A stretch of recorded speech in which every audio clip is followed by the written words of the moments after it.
Pois bem, amados, pegue sua Bíblia, abra no primeiro livro de Samuel, capítulo 17. Primeiro livro de Samuel, capítulo 17. Nós vamos ler 12 versos. Primeiro livro de Samuel, capítulo 17, do verso 1 ao 12. Esse tema não é estranho. Sobre este mesmo tema eu preguei esses dias, em outro texto, mas Deus tem tocado no meu coração neste mesmo tema em diversos textos, e nós vamos estar revendo isto alguns meses para frente. E a pergunta é: quem é o primeiro em teu coração? Quem tem o primeiro lugar em teu coração? 1 Samuel, capítulo 17, nós vamos ver uma história linda que nos fala sobre este texto, ou sobre esse tema, e nós vamos ver isso. Então, aqueles que podem se colocar em pé para a leitura do texto, eu convido, com toda reverência. Nós vamos ler primeiro livro de Samuel, capítulo 17, do verso 1 ao verso 12. Se você vê alguém ao seu lado sem Bíblia, compartilhe a sua Bíblia, mas nós teremos no projetor o texto para que você possa acompanhar também. O texto das Sagradas Escrituras nos diz: e os filisteus ajuntaram as suas forças para a guerra e congregaram-se em Socó, que está em Judá, e acamparam-se entre Socó e Azeca, no termo de Damim. Porém Saul e os homens de Israel se ajuntaram e acamparam no vale do Carvalho e ordenaram a batalha contra os filisteus. E os filisteus estavam numa montanha de um lado, e os israelitas estavam num monte do outro lado, e um vale estava entre eles. Então saiu do arraial dos filisteus um homem guerreiro, cujo nome era Golias de Gate, que tinha de altura 6 côvados e 1 palmo.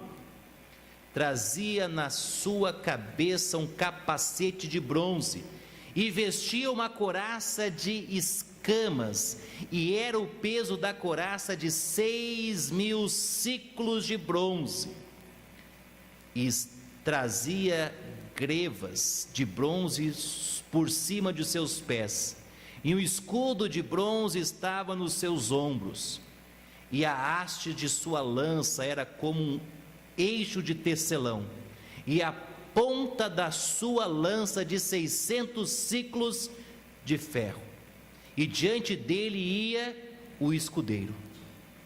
E parou, e clamou às companhias de Israel, e disse-lhes: para que saireis a ordenar a batalha?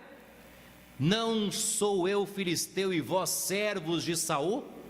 Escolhei dentre vós um homem que desça a mim, e se ele puder pelejar comigo e me ferir, a vós serviremos por servos. Porém, se eu vencer e o ferir, então a nós servireis por servos, e nos servireis. Disse mais o filisteu: hoje desafio as companhias de Israel, dizendo: dai-me um homem, para que ambos pelejemos. E ouvindo então Saul e todo Israel estas palavras do filisteu, e espantaram-se e temeram muito. E Davi era filho de um homem efrateu, de Belém de Judá, cujo nome era Jessé, e tinha 8 filhos. E nos dias de Saul era este homem já velho e adiantado em idade entre os homens. Oremos. Pai, obrigado pela leitura da tua palavra. Fale aos nossos corações através deste texto, que a luz de Cristo brilhe, que as palavras possam ser compreendidas e aplicadas em nossas vidas, e que toda a honra e toda a glória venha a ser dada ao nosso Senhor e Salvador Jesus Cristo. Por isso nós oramos e pedimos em nome do amado Filho Jesus Cristo. Amém e amém. Pode sentar. Nós estamos diante de um dos textos mais lindos do Velho Testamento. Se você é cristão há alguns anos, você com certeza já conhece esta história. Se você é novo convertido, você já deve ter ouvido falar alguma coisa sobre Davi e Golias. E aqui nós aprendemos muito sobre como devemos dar o primeiro lugar do nosso coração a Deus. E o que nós vamos encontrar, se este primeiro lugar não for de Deus, aqui nós aprendemos o que nós podemos esperar se o primeiro lugar não for de Deus e for de qualquer outra coisa ou de qualquer outra pessoa, mas nós também podemos aprender o que podemos esperar se Deus for o primeiro em nosso coração. O povo, durante anos, o povo de Israel viveu durante anos sem um rei, mas eles clamavam por um rei. O anseio do povo de Israel era ser como as demais nações. Eles queriam ter um rei. É mais ou menos como nós escutamos hoje em dia de algumas pessoas: pastor, mas eles podem, por que nós não podemos? Eles têm, por que nós não podemos ter? Era mais ou menos assim que o povo de Israel estava se comportando, como aquele adolescente que deseja alguma coisa que não se pode ter. Eles queriam ter um rei. Olha o verso 5 de 1 Samuel capítulo 8. E disseram-lhe: eis que já és velho, Samuel, e tens filhos, não andam pelos teus caminhos, e os teus filhos não andam pelos teus caminhos. Constitui-nos, pois, agora um rei sobre nós, para que ele nos julgue, como tem todas as nações. Todas as nações já têm rei, nós também podemos ter um, não dois, um só. Deus usou, durante muitos anos, os seus profetas, os seus juízes, para instruir o povo de Israel, para ensinar como eles deviam andar. Só que agora o clamor do povo era por um rei. Nós queremos um rei, nós queremos ser como os demais. Irmãos, isso me faz lembrar de uma historinha de criança, que certa vez uma ovelhinha, que estava cansada daquela vida calma no campo, junto com as demais ovelhinhas, todas branquinhas, comendo aquele capim verdejante, tendo o seu pastor que cuidava, e ela estava ficando cansada daquilo, e ela desejou ser como os lobos, ter uma vida aventureira, ter uma vida de correr atrás das suas presas e se alimentar delas, ter uma liberdade para fazer o que quiser, quando quiser.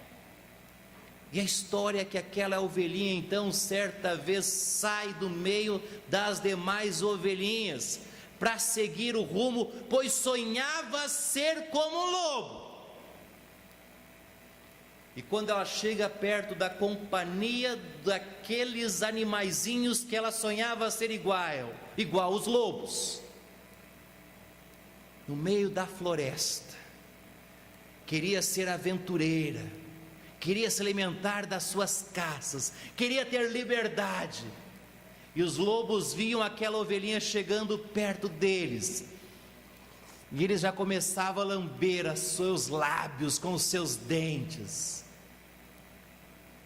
E quanto mais perto ela foi chegando, de repente aqueles lobos a devoraram. Muitas vezes nós somos como as ovelhinhas. Nós olhamos para o mundo ímpio e sujo, nós olhamos para a vida dos devastos deste mundo, E como povo de Israel, nós não somos diferentes. Nós não clamamos por um rei, nós queremos ter um rei, não. Mas muitas vezes, como o povo de Israel, como aquela ovelhinha, nós estamos caminhando atrás de ídolos, seguindo pensamentos, conceitos, filosofias de incrédulos. Muitas vezes as nossas vestes são como as vestes dos lobos. Muitas vezes a nossa fala é uma fala de lobo. Muitas vezes nós sonhamos como sonham os lobos, pois queremos ter uma vida totalmente longe de Deus. E sabe o que acontece?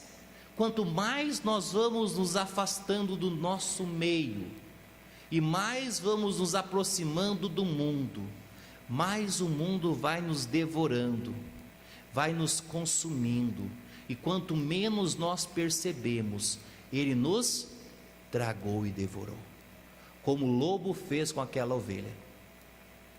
Irmãos, Deus permitiu que um rei fosse levantado, e Deus permitiu que Saul fosse escolhido para esta missão. Mas preste atenção o que ele diz, Deus, a Samuel, no versículo 7. Porque Samuel ficou indignado com o que estava acontecendo. E olha só o que Deus diz a ele: e disse o Senhor a Samuel: ouve a voz do povo em tudo quanto te disser, pois não tem te rejeitado a ti, antes a mim me tem rejeitado, para eu não reinar sobre eles. Eles escolheram um rei, não rejeitando os ensinamentos do servo de Deus, mas rejeitando Deus como rei. Saul, ele foi um grande rei, e nós começamos a ver as batalhas de Saul, e Saul sai do meio deste povo que não queria ter Deus como rei, e como povo, Saul, que experimentou o que é ter Deus do seu lado, e ter um homem de Deus como Samuel no seu lado, como povo ele começa a se afastar de Deus, a ponto de rejeitar a instrução de Deus, e ele deixa de seguir a Deus. Sabe aquela historinha de estar na igreja é fanatismo, de ler a Bíblia é fanatismo, de orar é fanatismo? Já escutaram alguma coisa sobre isso? Saul achava que estar muito próximo de Deus é coisa de fanático, e ele começa então a escolher o seu próprio caminho. E sabe o que acontece? Quando você se afasta de Deus, o buraco é fundo, irmã Ângela. A gente começa a entrar nele. E Saul começa a entrar no buraco. Por ter rejeitado o recado de Deus. E veja só o recado que Deus dá a ele. E nós podemos dizer que este recado é o recado que Deus dá a todos que começam a se afastar de Deus. 1 Samuel capítulo 15, verso 23 diz: porque a rebelião é como o pecado de feitiçaria. Se rebeliar é como ser feiticeiro. É isso que Samuel está dizendo. E porfiar é como iniquidade e idolatria. Porquanto tu rejeitaste a palavra do Senhor, e rejeitar a Bíblia é comparado ao pecado de feitiçaria, de iniquidade e idolatria. E a Bíblia nos diz: ele também te rejeitou a ti, para que não sejas rei. Bom, Marcelo, ser rejeitado por pessoas é ruim. Pessoas te rejeitarem, te desprezarem é ruim. A gente acha ruim, mas ser rejeitado por Deus deve ser a coisa mais ruim da vida. Deus olhar para você e dizer: você não serve para ser meu servo, você não serve para me servir. Foi isso que Deus estava dizendo a Saul: você é incapaz com a sua vida de me servir, você não presta, você não vai ser mais dos meus. E após isto, se você começa a ler capítulo 16, você vai ver que um espírito maligno, ele não possui Samuel, mas ele atormenta Saul, perdão, obrigado, bem corrigido, a tempo. Saul começa a ser atormentado. Por que Saul não foi possuído? Porque há a proteção de Deus sobre os filhos de Deus. Mas ser atormentado? Não. Deus permite. E ele começa a ser atormentado de dia e de noite, pelo espírito maligno. E no meio disto, deste afastamento, deste atormentamento, não sei se existe essa palavra, os filisteus vêm de encontro a eles. Você foi rejeitado por Deus, você está sendo atormentado por espírito maligno, e um exército filisteu vem para guerrear contra o seu exército, e eles se encontram em Damim. Irmãos, e é nesta situação, quando parece que deu tudo errado, quando parece que a casa ficou de cabeça para baixo, que surge a pergunta: quem é o primeiro em teu coração? E são nestes momentos de crise, de instabilidade, que nós precisamos ter a resposta: quem é o primeiro em nosso coração? Porque a Bíblia vai nos dizer algo especial, e foi Jesus quem disse isto. Mateus, capítulo 22, versículo 37, diz: e Jesus disse: amarás o Senhor teu Deus de todo o teu coração, e de toda a tua alma, e de todo o teu pensamento. Não pode sobrar um fiozinho do nosso pensamento para pensar em qualquer outra coisa a não ser em Deus. A nossa vida não pode ter espaço a não ser em pensar nas coisas de Deus. Isto é ser primeiro para Deus. Agora, se Deus não for o primeiro, pastor, o que nós descobrimos, o que nós aprendemos? Quando Deus não é o primeiro em nosso coração, nós descobrimos que os problemas, eles se tornam enormes, os problemas se tornam grandes demais. O rei Saul e Israel estavam acampados para a batalha, no monte Israel, no outro monte os filisteus, um vale no meio. Até o presente, Saul não tinha experimentado uma derrota, só que agora Deus tinha o rejeitado, e surge algo no meio do arraial dos filisteus. Olha o verso 4 a 7 de novo. Então sai do arraial dos filisteus um homem guerreiro, até aí nada normal, cujo nome era Golias, tranquilo, de Gate,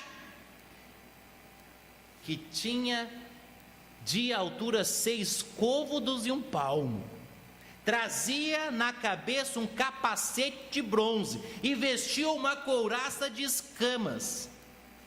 E era o peso da couraça de 5.000 ciclos de bronze, e trazia grevas de bronze por cima de seus pés, e um escudo de bronze sobre os seus ombros, e a haste da sua lança era como um eixo de tecelão, e a ponta da sua lança de 600 ciclos de ferro, e diante dele ia indo o escudeiro.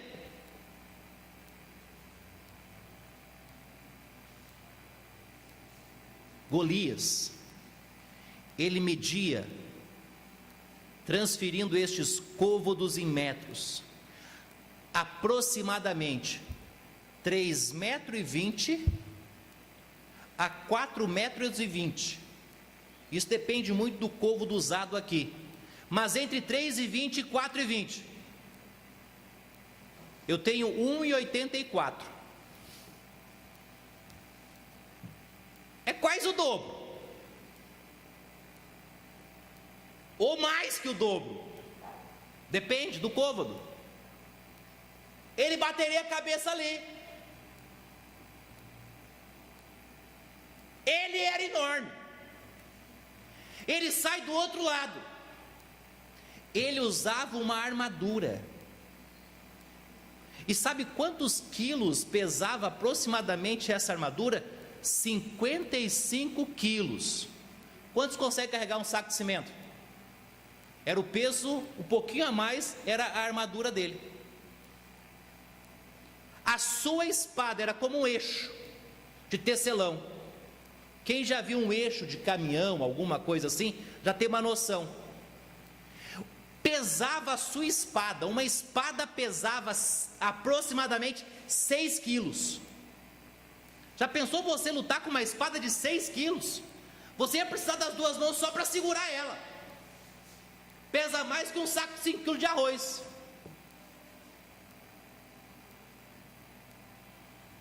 É porque é 6 quilos, né? Surge este homem, dessa proporção.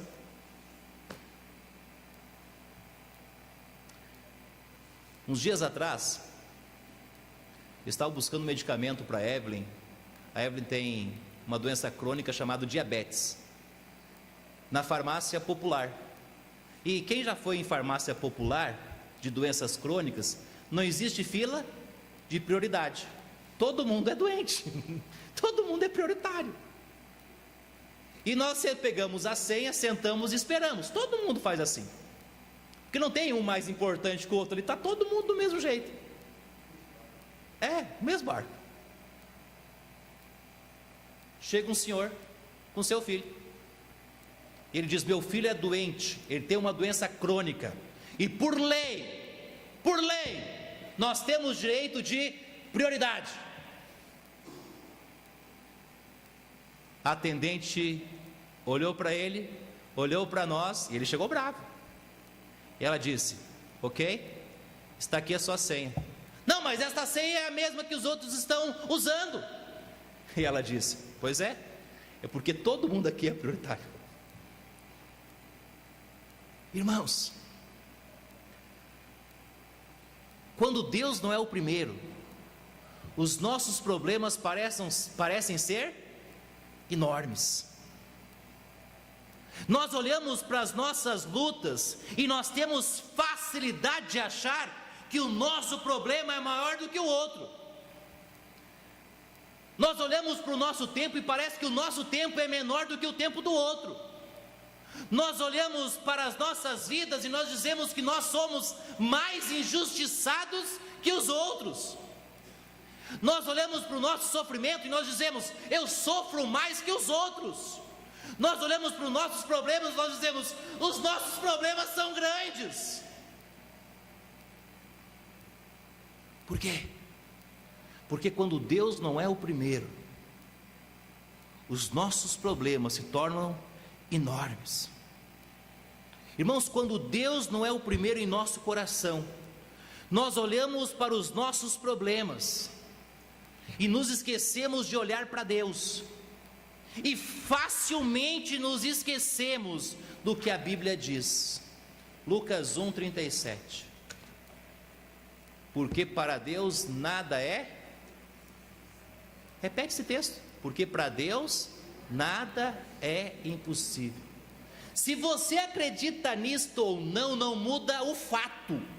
O fato é que para Deus, irmão Marcelo, nada é impossível. Não muda o fato. Isso é o que a Bíblia diz, e isso é uma verdade, e esta verdade é absoluta. Deus é o Deus do impossível. Só que quando nós não temos Deus em primeiro lugar nas nossas vidas, algo triste acontece. Nós duvidamos disto, e os problemas começam a nos sufocar. E sabe o que acontece? Surge o amedrontamento.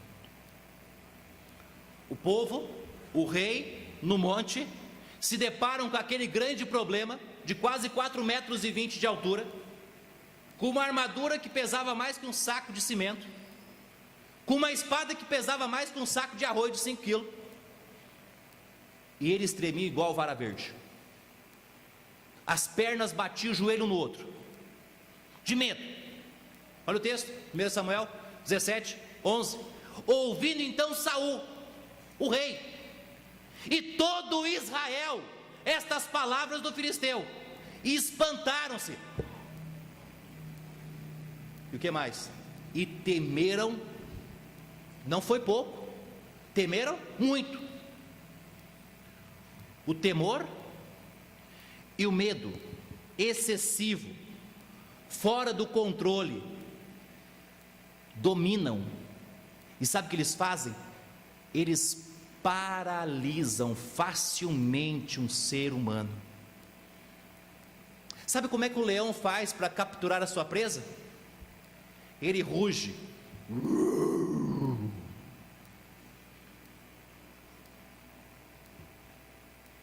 As presas param. Pronto. O medo toma conta. Não tem jeito. Nós vamos morrer. O leão vai nos devorar. E o que acontece? Por amedrontar a presa, facilmente o leão captura a sua presa. O medo nos tira o sono. O medo nos tira a fome. O medo nos tira a vontade. E o medo nos torna presas fáceis para sermos devorados.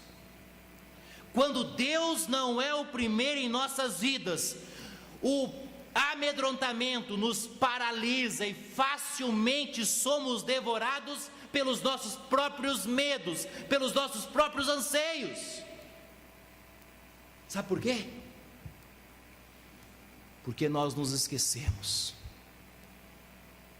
das promessas de Deus. E João nos diz em 1ª Epístola de João, capítulo 4, versículo 18: no amor não há temor, no amor não há medo. Antes, o perfeito amor lança fora o temor, o medo. Porque o temor, o medo não tem consigo a pena. E o que teme ou tem medo não é perfeito em amor. O perfeito amor lança onde o medo? Fora. Porque para Deus nada é rofas. Uau! Para que ter medo?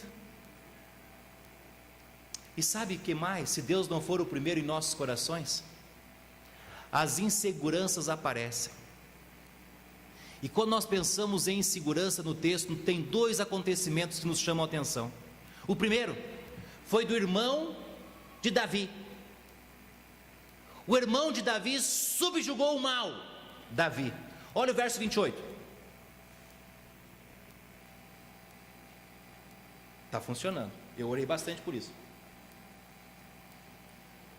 E ouvindo Eliabe, seu irmão mais velho, falar àqueles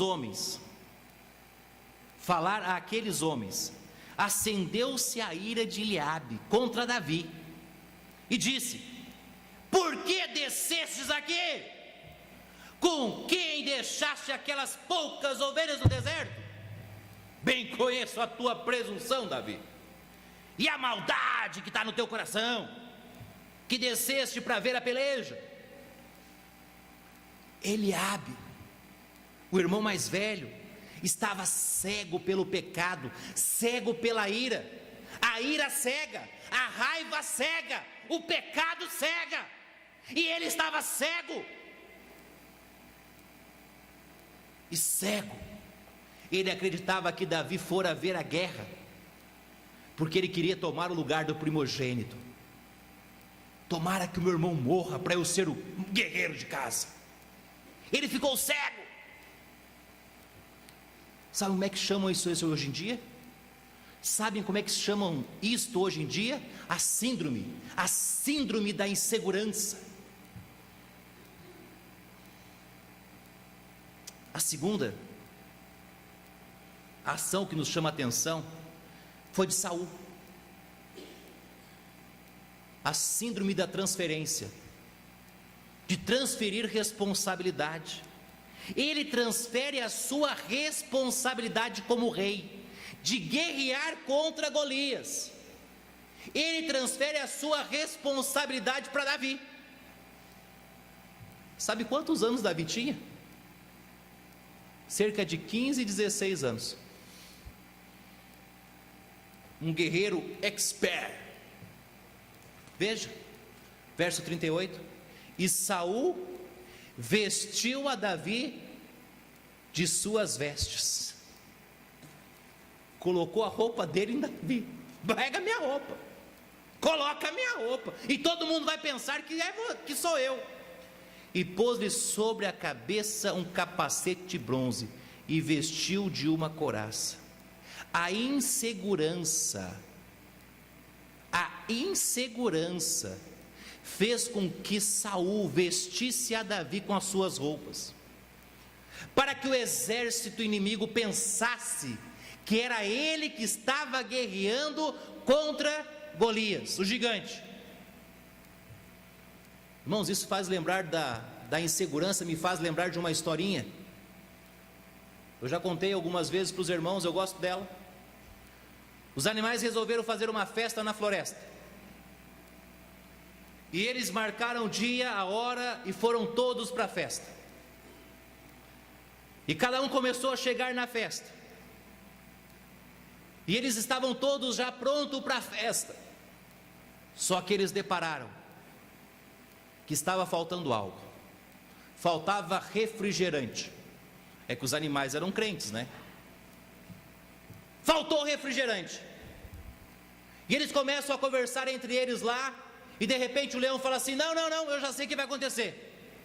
Vamos enviar o Coati para buscar o refrigerante. Chamaram o Coati. Coati, você vai buscar o refrigerante. Ah, bom, eu vou. E o Coati saiu para buscar o refrigerante. E sai o Coati para buscar o refrigerante. E eles ficam na festa, esperando o Coati trazer o refrigerante. E passa 1 hora, nada do Coati. Passa 2 horas, nada do Coati. Passa 3 horas, nada do Coati. Passa 4 horas, nada do Coati. Passa 5 horas, nada de chegar ao Coati. E eles começam então a ficar agitados. E o leão disse: eu sabia que o Coati não ia vir com refrigerante. E todos começam a gritar: é verdade, o Coati não vai vir, o Coati não vai vir, ele não vai trazer o refrigerante. De repente, sai de trás da porta o Coati. Ele olha para eles e diz: eu sabia que vocês iam falar mal de mim, por isso que eu nem fui. A insegurança nos domina. A insegurança nos domina. Quando Deus não é o primeiro em nosso coração, a insegurança nos traz a sensação de que todo mundo está em complô contra nós. E nós tentamos transferir a nossa responsabilidade, refugiando em outras pessoas, ou através de desculpas, ou se ausentando das nossas responsabilidades. Quem é o primeiro em teu coração? Se Deus não for o primeiro, os seus problemas serão enormes, o amedrontamento irá chegar, e a insegurança irá lhe paralisar. Mas se Deus não for o primeiro? Agora, e se Deus for o primeiro, pastor? Se Deus for o primeiro, tudo será diferente. Uma coisa é certa: tudo será diferente. Por quê? Porque a disposição irá lhe contagiar. Você terá disposição. Enquanto a preguiça e o desânimo são sintomas de quem está longe de Deus, a disposição é a atitude de quem tem Deus em primeiro lugar na sua vida. Olha Davi, versículo 20. Davi se levantou de madrugada, pela manhã, e deixou as ovelhas com um guarda, e carregou-se e partiu, como Jessé lhe ordenara, e chegou a um lugar dos carros, quando já o exército saía em ordem de batalha, e os gritos clamavam a peleja. Irmãos, o pecado da procrastinação. Sabe o que é o pecado da procrastinação? Procrastinar é deixar de fazer o que precisa ser feito hoje para amanhã. Não, amanhã eu faço. Amanhã eu faço. E o amanhã nunca chega.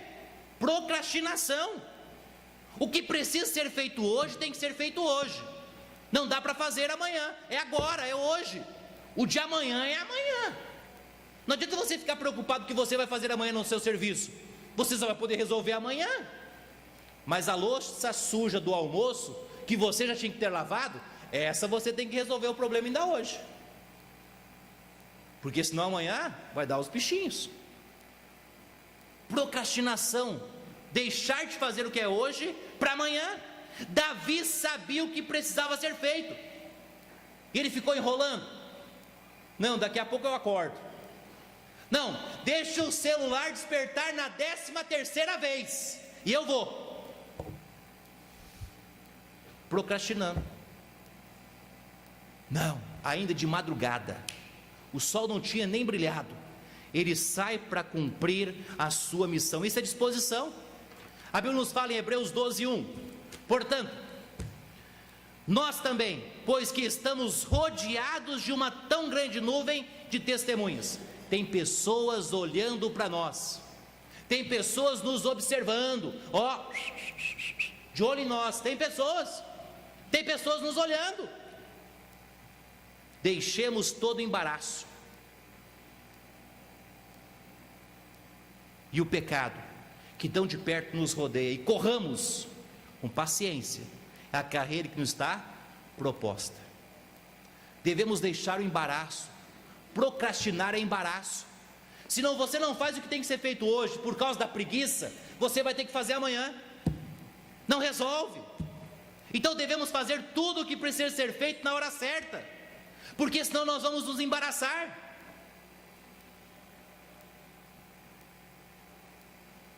E corramos. Não é devagar não. Não podemos ter muita calma não. Corramos, mas com paciência, para não precisar voltar e refazer tudo que temos feito. Já aconteceu com você? Pedir para uma criança lavar louça? Lava a louça. Ela termina de lavar a louça, ela diz para você: está pronto. Você olha para a louça, lava de novo.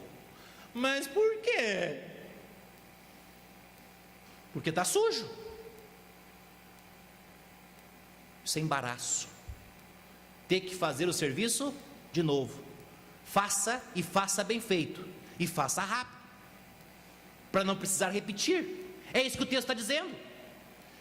Existe um hino que nós cantávamos antigamente, alguns irmãos devem lembrar disto.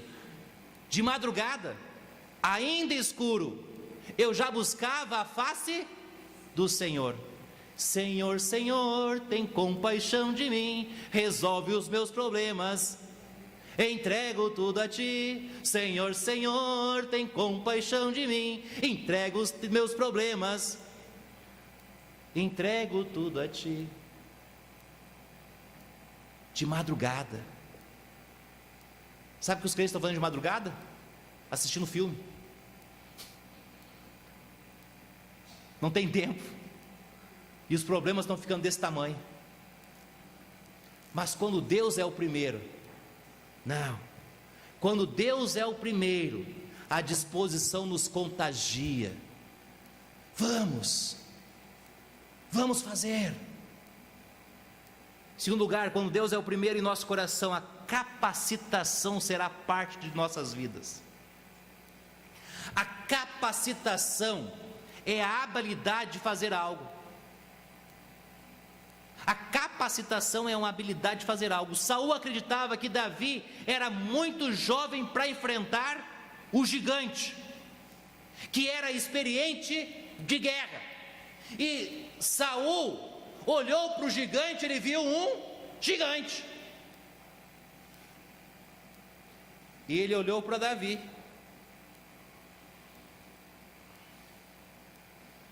1,66 m aproximadamente.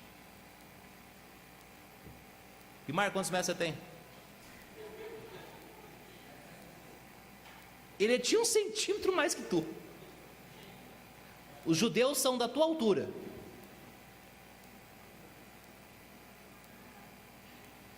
4,20, 1,66, jovem. Não, Davi, não faz isso não, deixa quieto, mexe com isso não. Só que Davi tinha um currículo. Olha o verso 34, 35 e 36. Então disse Davi a Saul: teu servo apacentava as ovelhas de seu pai, e quando vinha um leão e um urso, e tomava uma ovelha do rebanho, não precisava ser duas não, uma, eu, Davi, saía após ele, e o feria, e livrava da sua boca, e quando ele se levantava contra mim, e não contra as ovelhas, lançava-lhe a mão na barba, e feria e o matava. E assim feriu teu servo leão como urso, e assim será este incircunciso filisteu como um deles, porquanto afrontou os exércitos do Deus vivo. Davi, ele aprendeu desde cedo a se defender. Desde cedo Davi aprendeu que precisava vencer os medos da vida. Desde cedo Jessé ensinou Davi: você precisa vencer o medo da vida. O que você faz quando vê um cachorro solto na rua? Não é um leão nem um urso, é um cachorro. Certa vez no seminário, era meia-noite, estava descendo do Castelinho para o alojamento. Eu ia buscar algo lá embaixo. Eu estava sem lanterna. E no outro lado da escola tem um castelo. E direto tem acontecimentos lá, festas lá. Só que eles têm cachorro. E os cachorros ficam soltos à noite, para que ninguém entre nesse lugar. E um bendito cachorro se soltou à noite. E ficou bem naquele cruzamento que vai para o castelo, e para o alojamento, e para a escola. E eu estou descendo correndo, à noite escuro, sozinho, meia-noite, para buscar algo no dormitório. Eu estava voltando para a casa do Gilney e da Deise. Acho que era época de férias. Eu escuto o cachorro. Eu falei: pronto. Eu sempre tinha uma faquinha eu estava sem a minha faquinha, estava sem lanterna, de chinelo. Você já correu de chinelo?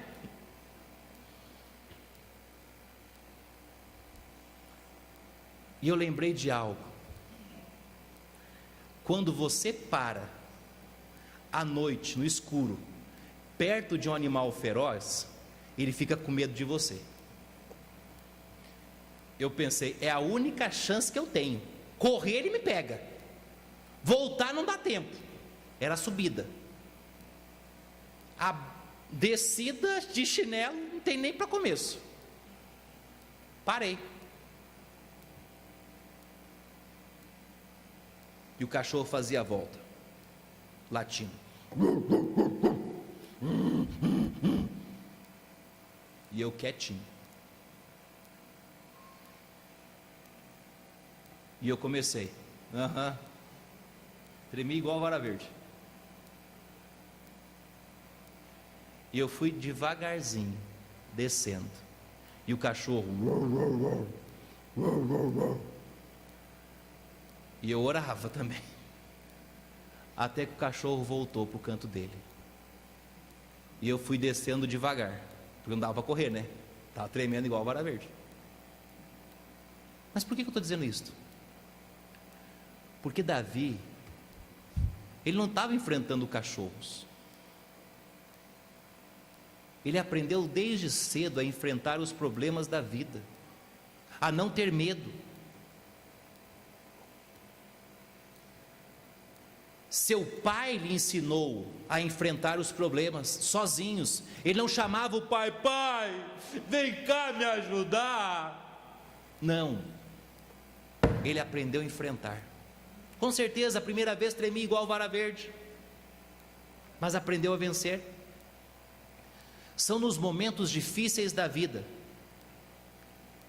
que nós nos tornamos mais capazes e mais fortes de vencer a próxima luta. São cada momento difíceis que aparecem diante de nós que nos trazem força, capacitação e habilidade para vencermos os problemas da vida. São as nossas experiências com a vitória que nos fazem mais fortes. Já viram falar de Billy Graham? Ele disse, certa vez, uma mensagem: Jesus trabalhou durante toda a sua vida, mas não foi no trabalho que ele realizou como carpinteiro, nem no milagre da festa de Canaã, quando transformou a água em vinho. Seu maior trabalho também não foi curando cegos e surdos e dando voz a mudos, nem tampouco a ressuscitar os mortos. Seu maior trabalho não foi ensinar sobre a sua autoridade ou denunciar a hipocrisia dos fariseus. Seu maior trabalho não foi o grande programa ético que apresentou à humanidade o fundamento da cultura ocidental. O maior trabalho de Cristo foi realizado em 3 horas, quando ele sofria, agonizando na cruz do Calvário. Foi aquelas 3 horas que ele realizou o seu maior trabalho, na cruz do Calvário. A nossa vida nos prepara para momentos difíceis, para que nós possamos ser vitoriosos. Vitoriosos. A capacitação faz parte da vida quando Deus é o primeiro. Quando Deus é o primeiro em nossas vidas, a nossa capacidade fará parte das nossas vidas e vão nos ajudar a superar as dificuldades da vida. E por fim, estou terminando. Quando Deus é o primeiro em nosso coração, um pequeno seixo pode derrubar os seus problemas. Davi rejeitou a armadura do rei, as roupas reais ele rejeitou, e ele foi enfrentar o grande problema de Israel e de Saul, com a sua roupa de pastor, com a sua roupinha de pastor, de cuidar rebanho no meio do deserto. E olha o que ele tinha em mãos: Verso 40. E tomou o seu cajado na mão, e escolheu para si 5 seixos no ribeiro, e pôs no alforje do pastor que trazia, a saber, no surrão, e lançou mão de sua funda, e foi se aproximando do filisteu. Sabe o que muitos diriam? Davi pirou, Davi está doido, ele enlouqueceu. Davi não tinha uma ferramenta de guerra, ele tinha só uma funda, um cajado e 5 pedrinhas lisas que ele pegou no rio, no riacho.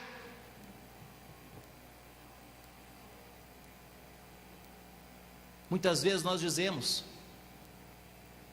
pastor, eu tenho um chinelo, mas se eu tivesse um tênis, pastor, o senhor ia ver como eu ia fazer.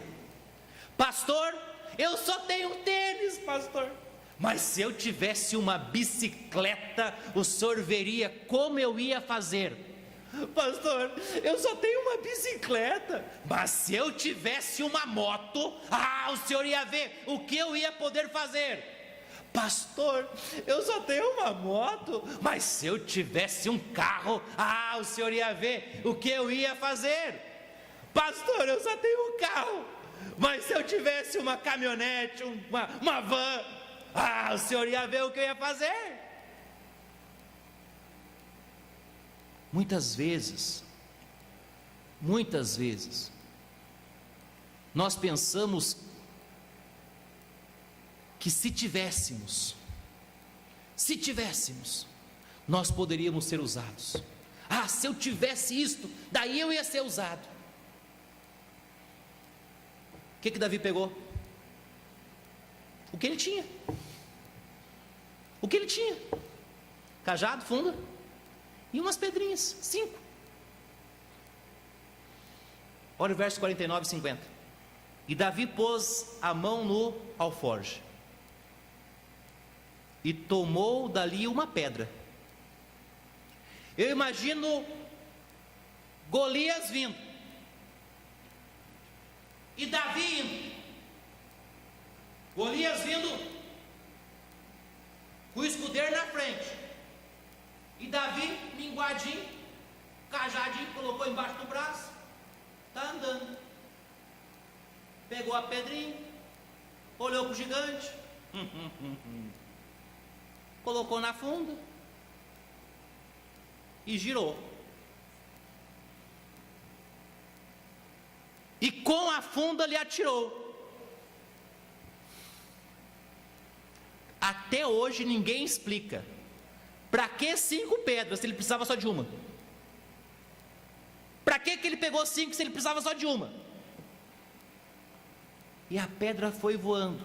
E olha o texto: e feriu o filisteu na testa, e a pedra lhe cravou na testa, e caiu sobre o seu rosto em terra. O gigante não caiu para trás, porque ele estava correndo, ele caiu para frente. Assim Davi prevaleceu contra o filisteu com uma funda e uma pedra, e feriu o filisteu e o matou, sem que Davi tivesse uma espada na mão.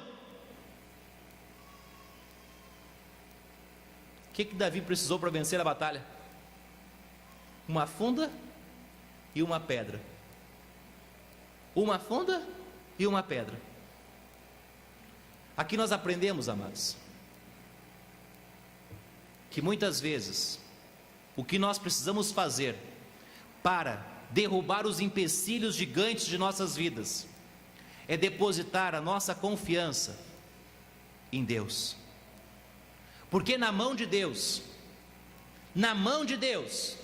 basta uma funda com uma pedra para que os gigantes caiam por chão. Deus é capaz de derrubar aquilo que parecia impossível. Lembre-se que quanto maior for o seu problema, melhor será. Pastor, o senhor não está falando certo, não. Sim, é isso que eu estou falando. Quanto maior é o problema, melhor é. Não é? É. Porque quanto maior for o nosso problema, mais fácil é para enxergarmos. E quanto mais fácil é para enxergar o nosso problema, nós não vamos nos distrair com as outras coisas. E quando nós focamos no nosso problema, facilmente nós acertamos ele. E nós não erremos. Porque para Deus nada é impossível.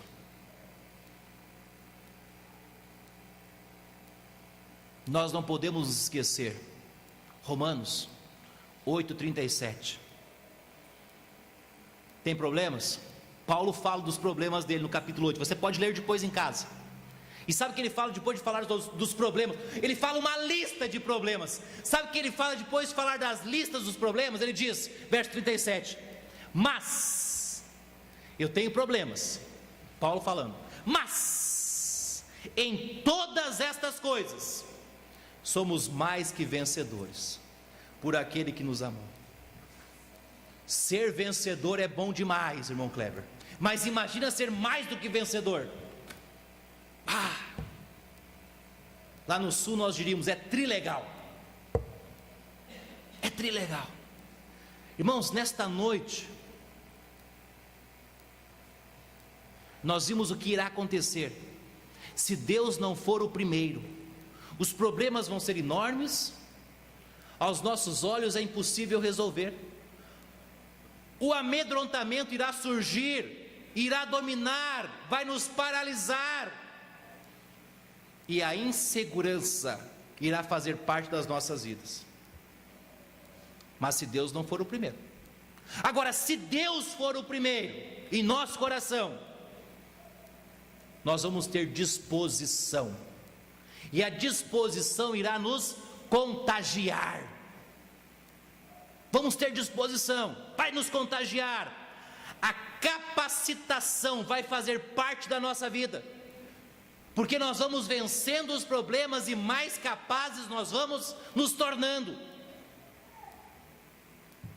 E basta um pequeno seixo, pequena pedrinha de rio lisa, para derrubar os gigantes que vão se levantar diante de nós. Que tamanho é a sua luta? Que tamanho é o gigante? Não importa, pastor, porque o meu Deus é maior. É isto. Quando Jesus estava com os apóstolos, Jesus colocou os apóstolos em prova. Ele disse para os apóstolos: vocês querem ir? Pode ir. A porta de entrada é a mesma porta de saída, pode ir. E olha o que Pedro diz para Jesus, João 6,68. Respondeu-lhe, pois, Simão Pedro: Senhor, para quem iremos? Para quem iremos nós? Tu tens as palavras da vida eterna. Tem uma versão que diz: só tu tens. É a ênfase. Só tu tens as palavras da vida eterna. Nesta noite, se você não é salvo, se o seu coração ainda não tem Deus em primeiro lugar, hoje é o dia de você dar o primeiro lugar para Deus. Agora, se você é salvo, já aceitou Jesus como Salvador, mas às vezes o pecado tem te afastado um pouquinho de Deus, ou às vezes a frieza espiritual está te contagiando, hoje é o dia de você tirar tudo isso da sua vida e dar o primeiro lugar para Deus, porque não pode sobrar nada, tem que ser só para Deus. Uma coisa é certa: salvo ou não salvo, nós não podemos perder tempo de dar o primeiro lugar para Deus. Vamos orar. Pai, obrigado por essa noite, obrigado pela tua palavra, Pai.